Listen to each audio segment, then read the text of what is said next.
The question about relationships between labor and government is altogether different. And my suggestion, or my suggestions in the plural, are as follows.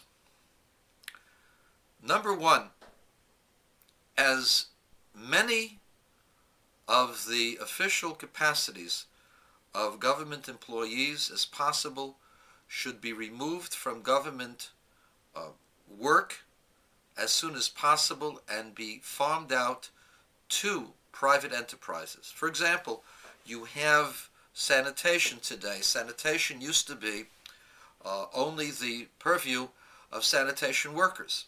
Today, in many communities, in my community, in many communities around the state, sanitation is done by a company who does it for a profit. And they negotiate with the city or the town or the state in order to have the rights to that particular town or city or state, and they do so getting a certain amount of money fixed from the income from taxes, and then they pay their employees accordingly. The relationship between government employees and the government has great dangers, because if the employees and the government are antagonistic toward each other, it can create a shutdown of services that are absolutely necessary. And therefore, it would be best to avoid government services shutdowns by privatizing. If a private company cannot do the job, the government would be able to then negotiate with another company. Another thing that should be privatized are the schools. Schools should not be the purview of government. Government should have nothing to do with the education, because government has failed in education. The state of Michigan has one of the most glaring examples. Detroit has the worst school system in the country, despite the fact that there are people, administrators, earning salaries over $100,000. Today, the school systems across the nation are corrupt because of the unions, government unions, and you can't get rid of them, you can't fire them. It is out of control.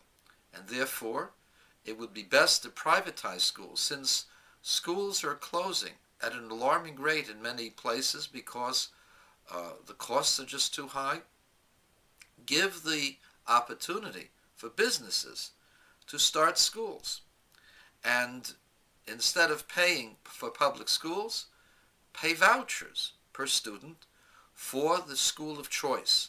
And if the people choose a religious school, pay only that section which is for secular studies and civics, arithmetic, English, and so on, only for those subjects. For religious or other subjects that are not on the curriculum, the state should not be forced to pay for that. That the individual parent should pay for.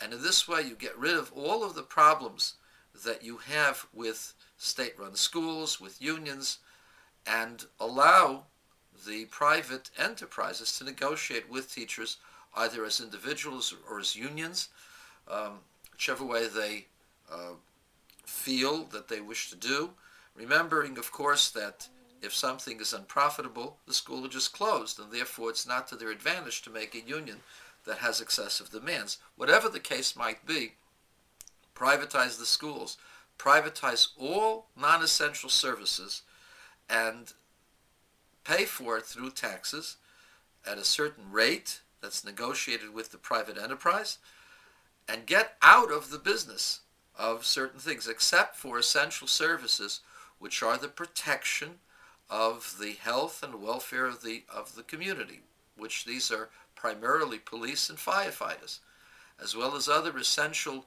individuals who are necessary for the public good and public protection.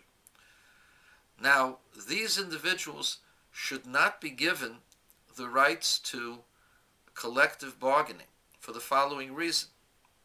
Collective bargaining creates certain types of inefficiencies and essentially pits the labor against the management, which in this case are the people. And therefore, no one should be in a position of fighting the people and taking excessive monies from the people. Instead, my proposal is as follows. The public worker, the one who protects the community, should be considered as not just a public employee, but as an official of the community. A fireman or a policeman or anyone working in the government should be considered a government official, and as such should have certain rights that other people in the private sector don't have, which are job security, except for clear lack of professionalism. One's job should be guaranteed until the person is of retirement age. That's number one. So that would automatically get rid of the needs for collective bargaining and unions, because you just can't fire a policeman or a fireman without severe grievance, which should be clearly spelled out in the contract.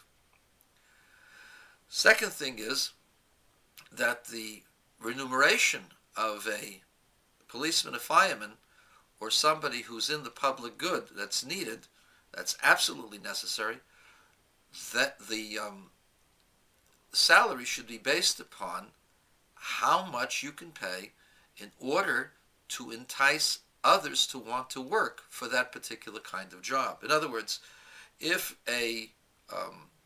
you had a vacancy and you offered a certain amount of money and you would have enough applicants from which to choose a qualified applicant, then that should be your base salary for that particular type of job. It should be within the government's power to be able to, if the individuals demand excessive pay, the government should be able to then say, well, you're demanding too much pay, I can't honor your contract past the date, and I will now seek others who will take this job at a lesser price. But except for those cases where there's grievances or the government employees demand too much money outside of what the government can pay, then the government would be able to replace them at the going market rate.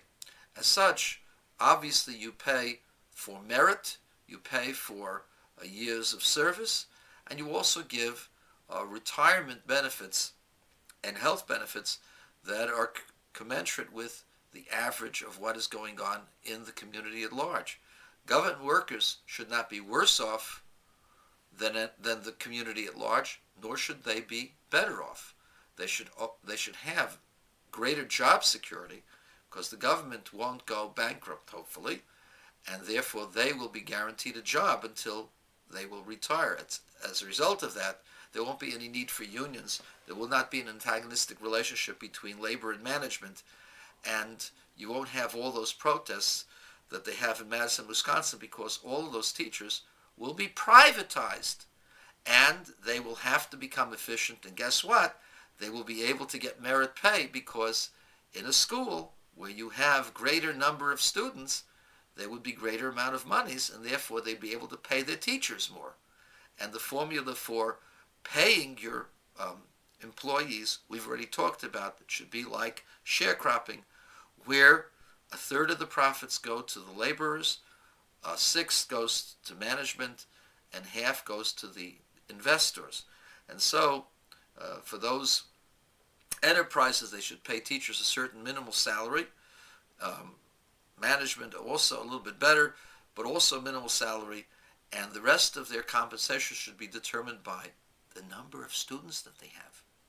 Because if you're successful and you have a lot of students, then you're going to get a lot of money from the state. If you're unsuccessful, nobody go to your school deserves to close down anyway.